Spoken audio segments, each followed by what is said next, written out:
The kitchen was their place, their sanctuary. The worn wooden countertop had seen countless late-night talks, shared dreams and secrets. And now it was witnessing something more, something intimate, something real. Their hands brushed as they worked, sending shivers down Mia's spine. Neither of them seemed to mind when their fingers lingered, when their thumbs brushed over each other's. The silence wasn't awkward, not between them. There was a comfortable familiarity here, a shared history that ran deeper than blood. But tonight, that comfortable silence was laced with something new, something electric that made the air crackle. Harper hummed softly, a tuneless melody that matched the rhythm of her chopping knife. The basil leaves fell into a neat pile, releasing their fragrant oils into the air. The scent mingled with the rich aroma of simmering tomato sauce, creating a heady perfume that made Mia's senses reel. She watched Harper, really watched her, taking in the sight before her. The soft light catching Harper's hair, turning it into spun gold.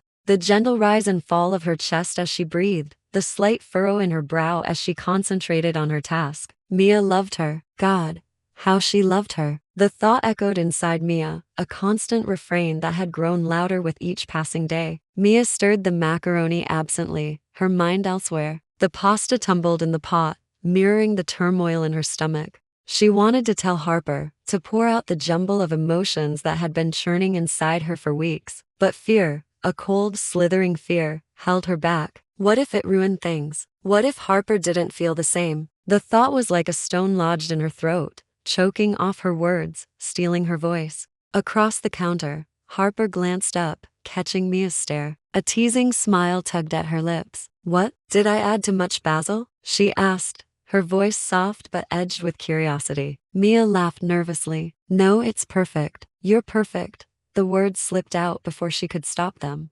Harper froze for a second, knife hovering midair. The room went quiet except for the bubbling sauce. "Mia," she whispered, her voice trembling with something unspoken. Mia's cheeks flushed. "Forget I said that." She stirred the pasta harder, wishing the steam could hide her. But Harper didn't forget. She set down the knife, wiped her hands on a dish towel, and stepped closer. "You've been looking at me like that for weeks," she said gently. "I've been pretending not to notice." Mia's breath caught. "Because I was scared." "Scared of what?" Harper asked. "Of ruining this. Of losing you." Harper reached out, tilting Mia's chin so their eyes met. "You're not going to lose me." The macaroni boiled over slightly, hissing as water splashed onto the stovetop, but neither of them moved. The world outside the rain, the city hum faded away. Then Harper leaned in. The first brush of her lips against Mia's was tentative, testing. Mia's heart thundered as she melted into the kiss, a soft sigh escaping her. The kiss deepened, warm and slow, tasting faintly of basil and the sauce still simmering. When they pulled apart, Harper rested her forehead against Mia's. Both were breathing hard, smiling shyly. "You taste like tomatoes," Harper murmured, laughing quietly. "And you taste like basil," Mia replied, cheeks glowing. They laughed together, the tension dissolving like sugar in warm tea. Harper wrapped her arms around Mia from behind, guiding her back to the stove. "We're going to burn dinner if we're not careful," she teased. "Let it burn," Mia whispered, stealing another kiss. But they didn't let it burn. They turned off the heat,